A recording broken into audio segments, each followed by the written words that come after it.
Welcome to Canway coaching institute. और Canway coaching institute आपकी math की जितनी प्रॉब्लम है उनको दूर कराएगा। इसलिए आप हमारे चैनल को लाइक करें, शेयर करें, सब्सक्राइब करें और कमेंट करना ना भूलें। तो आज हम आपको कराएंगे सेट 822 AY का दूसरा भाग। और ये जो सेट है हमारा सन 2019 का है, सन 2019।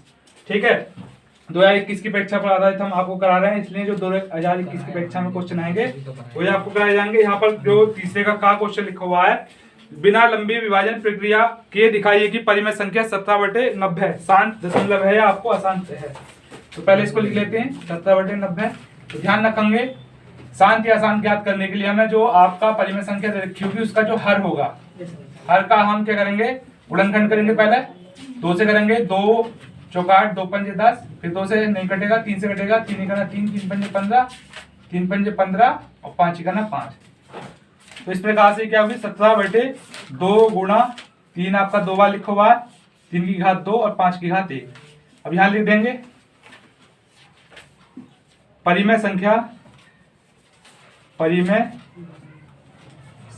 17/90 का हल 2 की पावर n और 5 की पावर m के रूप का नहीं है। ठीक है, यदि किसी जो आपकी परिमेय संख्या उसका हल इस रूप में होगा, यानी 2 और 5 तो है परंतु इसके साथ में 3 आ गया, इसलिए क्या जाएगा, ये अशांत हो जाएगा। इस रूप में होता तो ये शांत आप लिखते होती तो लिख सकते हैं, रूप में नहीं आता है, अशांत आवर्ती है। अशांत आवर्ती लिख सकते हैं या अशांत दशमलव आवर्ती भी लिख सकते हैं। तो इसका अगला सवाल है, ये लिखा हुआ है, वह अनुपात ज्ञात कीजिए जिसमें 2 बिंदु लिखे हुए हैं को मिलाने वाला रेखाखंड बाई अक्ष पर विभाजित करेगा। ठीक है, तो पहले इसके बिंदु लिख लेते हैं। यहाँ पर बिंदु आपके पास एक तो ए लिखा हुआ है 5, इसके 6, और तो दूसरा बिंदु आपके पास बी, वो है 1 और माइनस के 4। तो यहाँ पर क्या है, विभाजन बिंदु के निर्देशांक हमें ज्ञात करने हैं। ठीक है, तो करेंगे पहले x1 का मान कितना हो गया आपके पास, 5 हो गया, y1 का मान 6 हो गया, x2 का मान -1 हो गया और y2 का मान -4 हो गया। ठीक है, तो यहाँ पर लिखा हुआ बाई अक्ष, ध्यान रखना, अगर बाई अक्ष पर विभाजित करेगा तो बाई अक्ष के जो निर्देशांक होंगे बाई अक्ष पर है, तो बिंदु कितने जाएंगे, जैसे कि इसके विकल्प में भी मैंने कराया था, बिंदु आएंगे आपका 0,y। अब बाई अक्ष होगा तो x वाला 0 होगा, x अक्ष होगा तो y वाला 0 होगा। तो पहले हमें अनुपात ज्ञात करनी है। ठीक है, तो आपका जो फॉर्मूला होता है अनुपात का, क्या होता है, पहले x बराबर क्या होता है, m1 x2 प्लस के m2 x1 अपॉन के m1 प्लस का m2। ठीक है, तो यहाँ पर जो x है, x की वैल्यू क्या हो जाएगी आपके पास, 0 हो जाएगी।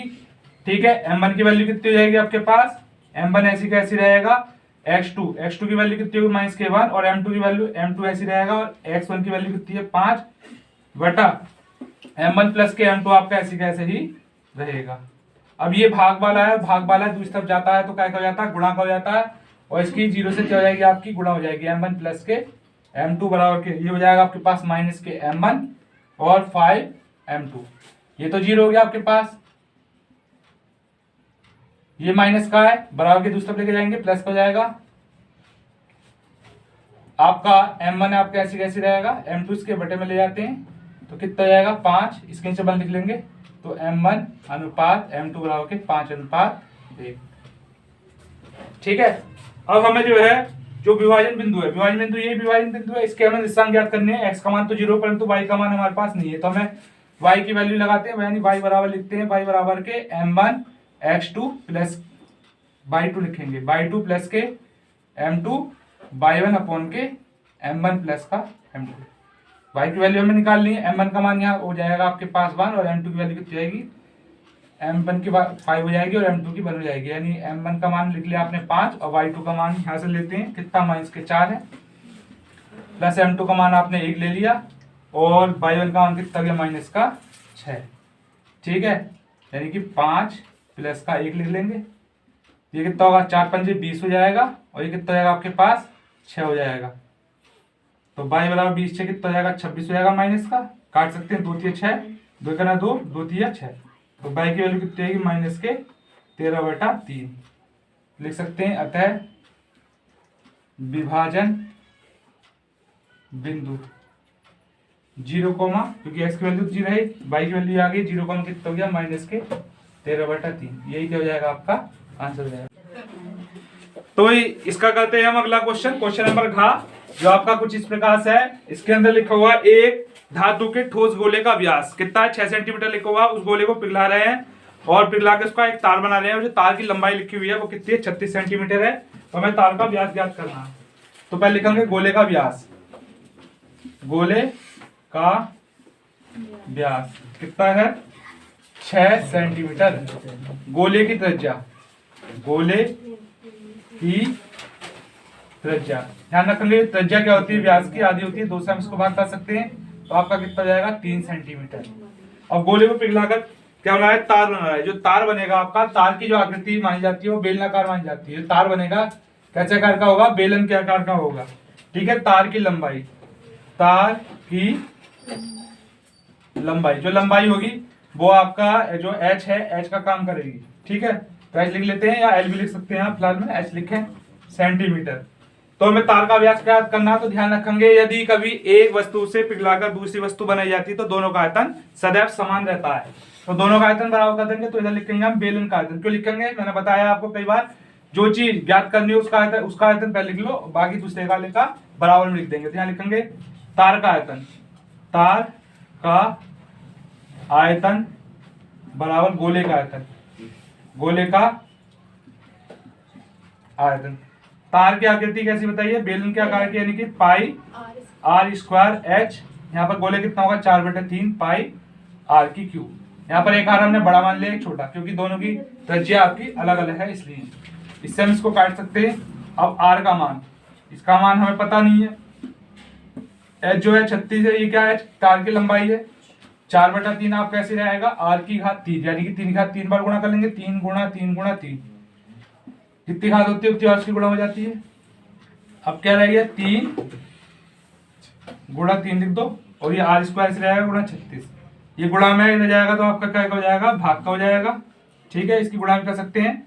ये हो गया 4 या 12 36, तो ये हो जाएगा 36 ही आपका इधर रहेगा। 36 से हम 36 को काटेंगे तो 1 हो जाएगा, यानी r स्क्वायर की वैल्यू 1। तो r बराबर क्या होगा, √1, तो यानी r की वैल्यू कितनी रहेगी 1। ये क्या हो गई, त्रिज्या हो गई किसकी, तार की त्रिज्या इतनी हो गई। तार का व्यास, तार का व्यास, ध्यान रखेंगे व्यास जो होता है हमेशा त्रिज्या का दुगुना होता है। तो 2 गुणा जो त्रिज्या है, त्रिज्या कितनी है, 1 है, तो 2 1 ना 2 सेंटीमीटर। तो लिख सकते हैं अतः तार का व्यास 2 सेंटीमीटर है। तो भाई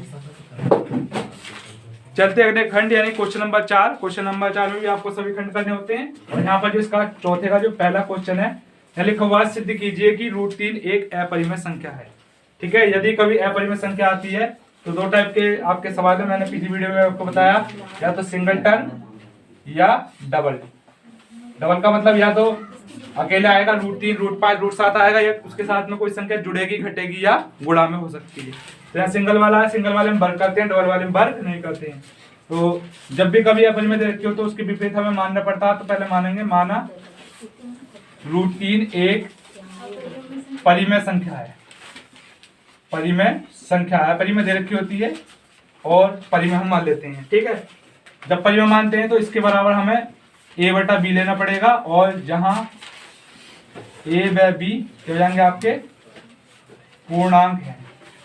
अब दोनों पक्षों का वर्ग करना पड़ेगा, दोनों पक्षों का वर्ग करने पर तो √3 का वर्ग करेंगे 3 हो जाएगा, इसका a स्क्वायर हो जाएगा बटा b स्क्वायर। ये भाग में या गुणा का हो जाएगा, तो 3 b का स्क्वायर बराबर a स्क्वायर, सीधा करके लिखेंगे a स्क्वायर बराबर के 3 b का स्क्वायर।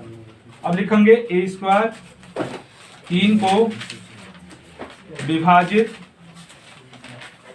करता है। ठीक है, इसलिए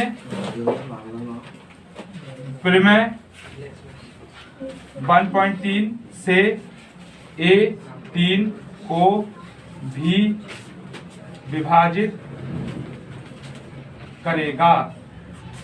ठीक है, जब डिवाइड करेगा तो जब ए है, ए की जगह में कुछ मानना पड़ेगा। यहाँ पर बी भी लिखा हुआ तो बी नहीं मान सकते, तो ए वाला क्या मानते हैं आप, सी मान लो, 3C। अगर यहाँ पर 3 है तो 3C लेना पड़ेगा, 5 है तो 5C लेना आएगा, 2 है तो 2C मानते हैं। ठीक है, और ये वाला मान उठा के हम यहाँ पर रख देते हैं, तो ये कितना होगा 3C का स्क्वायर बराबर के 3B का स्क्वायर। इसका वर्ग करेंगे 9C square equal to 3B का स्क्वायर। इससे से काट देते हैं, 3C स्क्वायर बराबर के B स्क्वायर, या B स्क्वायर बराबर के 3C स्क्वायर।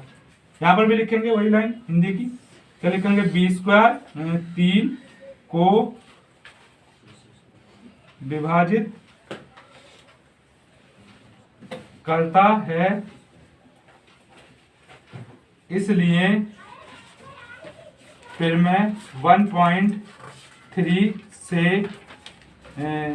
ये बी है, बी 3 को भी विभाजित करेगा। ठीक है, अब देखेंगे इसमें भी आपका 3 आ गया, इसमें भी 3 आ गया, तो कम से कम दोनों के अंदर बेनिश गुणनखंड आपका 3 होगा। तो लिखेंगे यहाँ पर ए व बी में कम से कम एक उभयनिष्ठ गुणनखंड 3 है। ये क्या है, ए बी के आपके पूर्णांक है, और इसके अंदर जो है यहाँ पर लिख सकते हैं ए बी पूर्णांक है, इसमें कम से कम 3 गुणनखंड है, या ऐसे भी लिखेंगे तो भी आपका चल जाएगा। ठीक है, इसलिए √3 एक क्या हो जाएगी आपकी परिमेय संख्या होगी, परंतु विरोधाभास के कारण √3 एक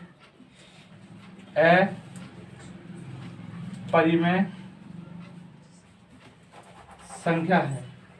जब यह अपरिमेय संख्या है तो लिख सकते हैं, इसलिए √3 एक अपरिमेय संख्या। ये आपका आंसर को अगला क्वेश्चन कराते हैं गा। यहाँ पर 3 बिंदु लिखे हुए हैं, और 3 बिंदु में क्या लिखा हुआ है, एक तो k -1 एक 2,1 तथा 4,5 एक ही रेखा में। ध्यान रखेंगे क्या लिखा हुआ है यहाँ पर, एक रेखा में होंगे। ध्यान रखेंगे या एक रेखा लिखा हुआ हो या संरेख, बात एक होती है। कभी आप कंफ्यूज ना हो कि एक रेखा पता नहीं क्या कौन सी नई चीज आ गई इसके अंदर, एक रेखा है संरेख, बात एक होगी। तो यहाँ पहले बिंदु लिख लेते हैं। बिंदु क्या है, k,1 है, दूसरा बिंदु आपके पास 2,1 है, और जो तीसरा बिंदु आपके पास लिखा हुआ पास है 4,5 है। ठीक है, तो ये आपका x1 हो जाएगा पहला बिंदु, y1, इसी प्रकार x2, y2, x का 3 और y का भी 3। और संरेख के लिए फॉर्मूला होता है x1 y2 माइनस के y3 प्लस के x2 y3 माइनस के y1 x3 y1 माइनस का y2 बराबर के 0। ठीक है, तो x1 का मान हमारे पास k है, y2 का मान 1 है, और y3 का मान कितना माइनस के 5 हो गया। ये लगा देते हैं, x2 का मान लगा दिया हमने, y3 का मान लगा दिए, y1 का मान आपके पास माइनस के 1 है, तो ये कितना हो जाएगा आपके पास प्लस का 1 हो जाएगा। अब x3 का मान लगाते हैं, 4 लिख लिया आपने, और y1 का मान 1 है, y2 का मान भी 1 है। यहाँ पर k ऐसे रहने देते हैं। अब 5 में से अगर 1 घटाएंगे तो क्या होगा, माइनस के 4 आ जाएगा, 2 आपका ऐसे रहने दो, इन दोनों को जोड़ दो, 6 हो जाएगा, माइनस माइनस वाले जुड़ जाते हैं, चिन्ह आता माइनस का, ये हो जाएगा माइनस के 4, और 6 दूनी 12 हो जाएगा, 4 दूनी 8 हो जाएगा आपका। ठीक है, माइनस के 4 के हो गया, और 12 में से अगर आप 8 घटाते हैं तो आपके पास प्लस के 4 बचेगा। ये प्लस का है, बराबर के दूसरी तरफ जाएगा, माइनस का हो जाएगा, इससे हम इसको काट देंगे, क्योंकि ये गुणा का था, भाग का पहुंच गया, 4 से 4 काटा तो की वैल्यू कितनी होगी आपके पास 1। यही हमें ज्ञात करना था। ठीक है, अगला क्वेश्चन करते हैं इसका। यहां पर लिखा हुआ है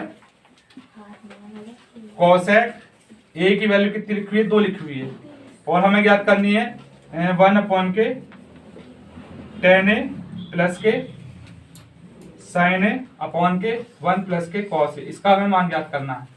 या तो आपको डायरेक्ट अगर इसका मान ज्ञात है, यानी कि कॉसेक ए का मान कितना होता है 2, कॉसेक 30 का होता है, तो इससे काट देंगे, ए का मान 30 कर लेंगे। ठीक है, इस प्रकार से ए का मान प्राप्त कर सकते हैं। अगर तुम्हें ऐसा समझ में नहीं आए तो कॉसेक उल्टा होता है साइन का, और ये 2 का उल्टा हो गया 1/2, तो तुम्हें यही पता होगा 1/2 साइन में किसका होता है, साइन 30 का होता है। तो इस प्रकार से भी आप ए का मान प्राप्त कर सकते हैं। तो ए का मान आप चाहे इस प्रकार से प्राप्त करें या इस प्रकार से, दोनों में से एक प्रकार से आप प्राप्त करके इसके अंदर लगा देंगे। एक तरीका और होता है, इसे लंबादार कड़ की सहायता से भी आप कर सकते हो, वो आपका थोड़ा बड़ा हो जाएगा, इसलिए मैं आपको इस टाइप से कराता हूँ, सिंपल तरीका है। तो यहाँ पर जहां पर ए है, ए की जगह कितना लगा देंगे हम, 30 लगा देंगे। तो ये आपका कितना हो जाएगा, 30 हो गया। साइन ऐसे रहने देंगे, ए का मान 30 लगा देंगे, 1 प्लस के cos 30 हो जाएगा। आपको वैल्यू पता ही है, जैसे आपका ये क्या है tan 30, tan 30 की वैल्यू कितनी, 1/√3। साइन की कितनी होती है, 1/2। इसकी वैल्यू कितनी होती है, हो गई आपके पास √3/2। ठीक है, ये जो आपका √3 है ये आपका पहुंच जाएगा ऊपर, यानी कि √3/1 हो जाएगा। अब ये ऐसे रहने दो, इसकी गुणा करेंगे 2 प्लस का √3/2, 2 से 2 आप काट दो। ठीक है, तो आपके पास एक तो √3 बचा, एक कितना बचा आपके पास, ऊपर तो 1 बचा है, नीचे 2 प्लस का √3 बचा है। इसके नीचे 1 मानते हैं, त्रिची गुणा कर लेते हैं, √3 तो ये आ गया, 2 प्लस का √3 प्लस के 1/2 प्लस का √3। इसके अंदर क्या करते हैं, गुणा करते हैं, इसकी इससे गुणा करेंगे तो 2√3 जाएगा, रूट की रूट से गुणा करेंगे तो क्या होगा, रूट हट जाएगा। कब हटेगा, जब संख्याएं आपकी एक जैसी होंगी तब। यहाँ पर एक जैसी है, 3 आ जाएगा, 2√3 ऐसे रहने देंगे, 3 और 1 को जोड़ लेंगे, कितना हो जाएगा आपके पास, 4 हो जाएगा। इसे ऐसे भी लिख सकते हैं आप। ठीक है, √3 प्लस के 2 भी कर सकते हैं, क्योंकि प्लस में आगे पीछे कर लेंगे। ऐसा हमने इसलिए करा क्योंकि अगर हम ऊपर से 2 कॉमन लेंगे तो आपका ये बच जाएगा। ठीक है, क्योंकि 2√3 हो जाएगा, 2 दूनी 4 हो जाएगा। नीचे भी कितना आपके पास, 3√2 है, इससे आप इसको काट सकते हैं, तो जो आपका आंसर है 2 आ जाएगा। क्योंकि यहाँ पर मान ज्ञात करवा लिया है, सिद्ध कराता तो बराबर में दे रखा होता, मान ज्ञात कराया है इसने, आपकी वैल्यू कितनी आ गई, 2 आ गई। तो चलते हैं क्वेश्चन नंबर 5 की तरफ। क्वेश्चन नंबर जो 5 है, बालक शांति। तो करते हैं अगला क्वेश्चन, क्वेश्चन नंबर 5। और क्वेश्चन नंबर 5 का जो पहला क्वेश्चन है आपका इस प्रकार से है। यहाँ पर 2 समीकरण लिखी हुई है, एक तो 15/x माइनस के y प्लस के 22/x प्लस के y बराबर के कितना लिखा हुआ 5, और एक समीकरण लिखी हुई है आपके पास 40/x माइनस के y प्लस के 55 और x प्लस के y बराबर के 13। ठीक है, इस प्रकार यहाँ पर लिखा हुआ है, x जो है 0 की इक्वल नहीं है, y भी आपका 0 की इक्वल नहीं है, यानी कि इसका जो मान है आपका 0 x के बराबर नहीं आएगा, कुछ भी आया आपका। ठीक है, तो सबसे पहले इस तरीके सवालों में मानना पड़ता है, मान लेंगे, माना 1/x माइनस के y बराबर a ले लो, और 1/x प्लस के y बराबर क्या ले लो आप, b ले लो। ठीक है, अब यहाँ कितना जाएगा आपके पास, 15a प्लस के 22b बराबर के 5 हो जाएगा, इसे 3 मान लेते हैं। इसी प्रकार से क्या करेंगे, 40a प्लस के 55b बराबर कितना जाएगा आपके पास, 13 हो जाएगा। इसे समीकरण 4 कर लो। हमें करना क्या होता है, या तो इसका मान बराबर करना पड़ेगा या इसका, यानी b का मान बराबर कर लो, या फिर हमें a का मान, दोनों में से कुछ मान हमें बराबर करना पड़ेगा। तो एक काम करते हैं हम, जो ये समीकरण है इसमें हम 40 से गुणा कर दो, 40 से ज्यादा हो जाएगी,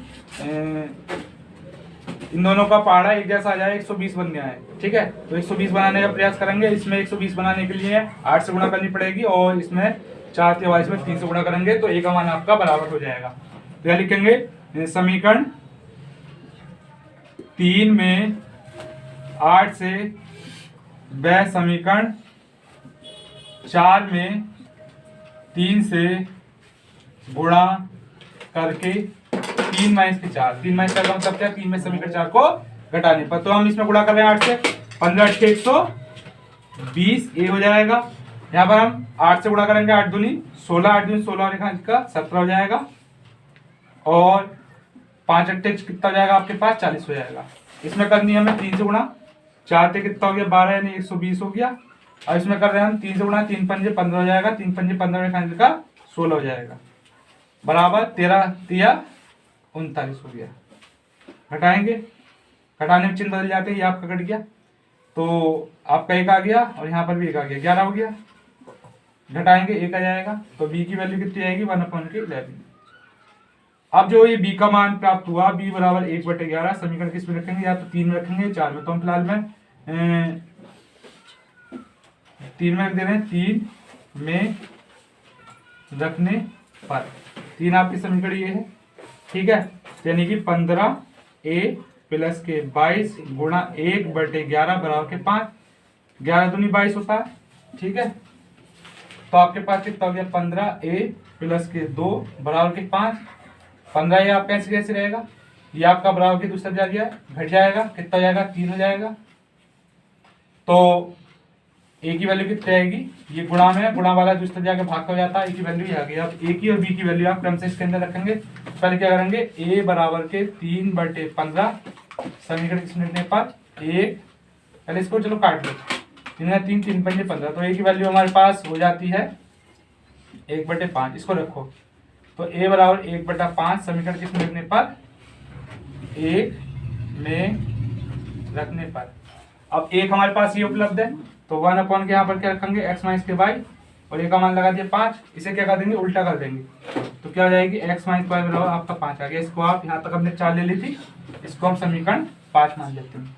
इसी प्रकार जो b का मान प्राप्त हुआ उसको हम समीकरण 2 में रख देते हैं, यानी कि b बराबर 1/11 समीकरण 2 में रखने पर, ठीक है। तो 1 के x प्लस के y इजिकल टू 1 के 11, उल्टा कर दो इसको भी, तो x प्लस के y बराबर कितना हो जाएगा आपके पास 11, ये आपकी 6 हो गई। अब यहाँ पर y का मान एक बार जुड़ जाएगा, एक बार घट गया है आपका, तो इन्हें क्या करेंगे जोड़ देंगे, यहाँ लिखेंगे आप समीकरण 5 प्लस के 6, तो समीकरण 5 तो ये होगी x माइनस के y बराबर के 5 और x प्लस के y बराबर के 11, ये होगी 6। काट दो, यहाँ पर लिख देंगे 2x, जोड़ेंगे 5 11 5 16, तो x मान क्या होगा 16/2, 2/16, x मान कितना आ गया आपका 8 आ गया। अब x बराबर 8, या तो हमें इसमें रखनी पड़ेगी 6 में या 5 में, फिलहाल हम 6 में रखना है। x बराबर 8 समीकरण 6 में रखने पर, तो 6 हमारे पास ये है, x का मान हमारे पास 8 आ गया, यहाँ 8 रख देते हैं, y हमारा ऐसे कैसे रहेगा बराबर के 11, ये प्लस का ले जाते हैं, 11 में से घटाया कितना आ गया 3। तो इस प्रकार से हमें 2 मान प्राप्त कर लेते हैं x y के, 8 और 11।